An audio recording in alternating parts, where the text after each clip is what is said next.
He was born into love, raised in faith, then swallowed by lust.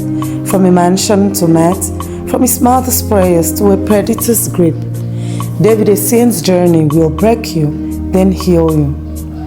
His father, Mr. Essien, a civil engineer with a heart bigger than his earnings, was a type of man who carried peace with him like a fragrance. People would say his presence filled the room before he even stepped in. He was tall, well-spoken, and deeply respected. He loved his wife Ekaite like she was the breath in his lungs. And David? He called him his joy.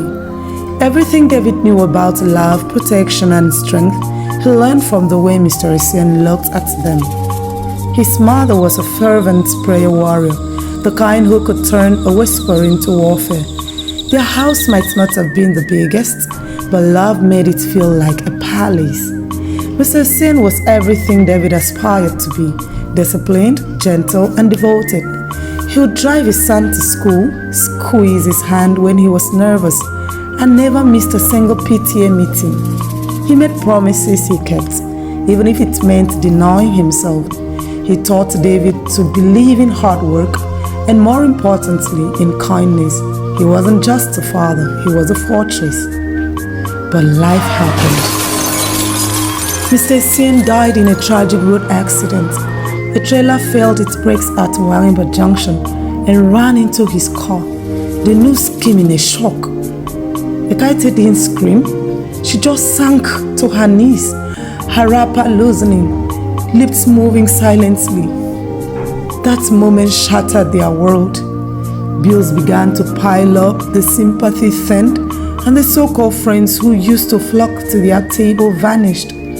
Relatives swooped in like vultures, claiming Mr. Essien's business, seizing their house, accusing Ekaite of witchcraft. They lost everything: comfort, home, respect. They were evicted from their home. David could only look back at the house that was once his. They moved from a 5-bedroom duplex in Shelter Africa to a small space on Calabar Street. No bed, just mat. No food, but fasting. Ekaite, once the queen of her home, tried. She tried to sew, teach, became a roadside akara seller. David watched her fingers darken from hot oil burns. But nothing matched Mr. Essien's income. She prayed harder, fasted longer. "David, God has not forgotten you," she would whisper, laying her hands on him at night. But the heavens felt quiet. He watched her pray every midnight, loud tear-soaked tongues of fire. And somehow, that gave him strength, even when the hunger gnawed at his insides. Ekaite had fallen ill from stress and malnutrition. School became a luxury. By 15, David dropped out, left the house, and began to fend for himself. He did odd jobs, washed cars, fetched water, hucked fruit, but nothing could restore what they lost. He ran errands at supermarkets. One day, he helped a woman struggling with 3 overloaded bags and other things with frustration. "Ma, let me help you," he had said. She looked surprised. He just smiled and took the bags from her. When they got to her car, she offered him some money. He refused at first, but she insisted. "Buy food," she said. He would always retire to his new home under the bridge, where he had stayed for the past 2 weeks, drenched by rain and ignored by passers-by. Hunger changed him, made his bones visible, made him forget the taste of meat, made him forget he used to dream. He was angry at God, at his father for dying, at life. At another occasion of lending a helping hand, David met Shade. Shade was the kind of woman that turned heads in you. Rich, commanding, elegant. David had found a purse on the roadside. He knew it fell from the lady that just walked past. He ran toward her, handed it over. She said he reminded her of a younger brother. She asked for his name, then smiled, promising she could give him a better life. He wasn't surprised. He had heard such lines before, so it sounded normal. until she made a stepfather and took him into her home, a mansion in a wet housing. For the first time in years, he slept on a mattress again, ate 3 square meals, had no clothes. It felt like redemption had finally arrived. She was so kind to him and reminded him of his home. She said she loved him. David believed her.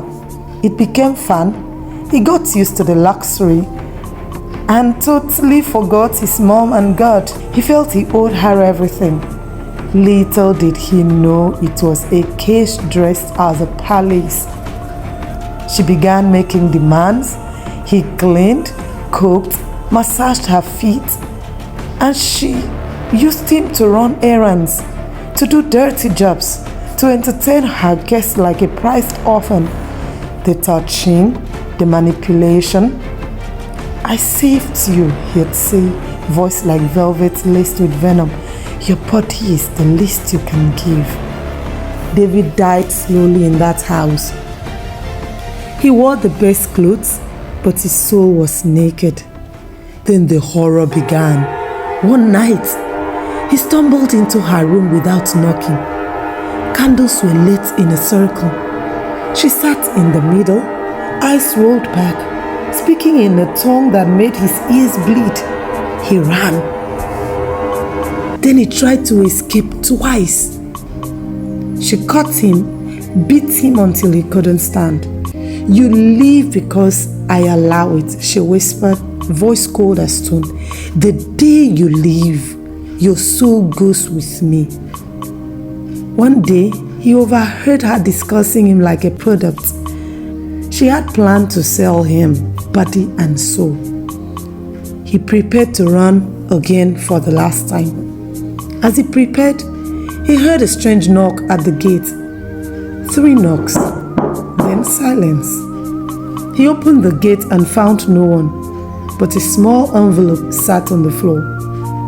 Inside it was a note: "Run to destination." No name, just that. He suspected it would be his mother's prayers. He ran, and this time he made it.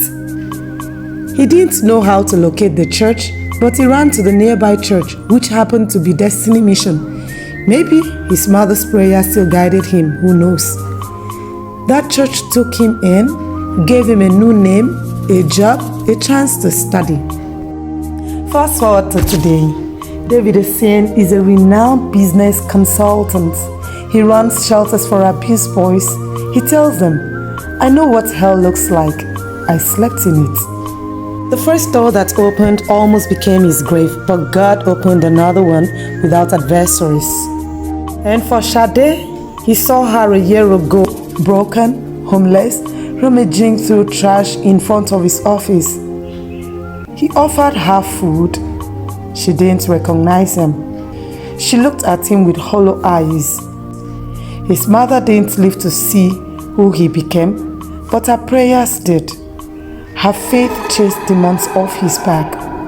Her God never forgot him. And now, he lives to be that miracle for others. So here's the take home.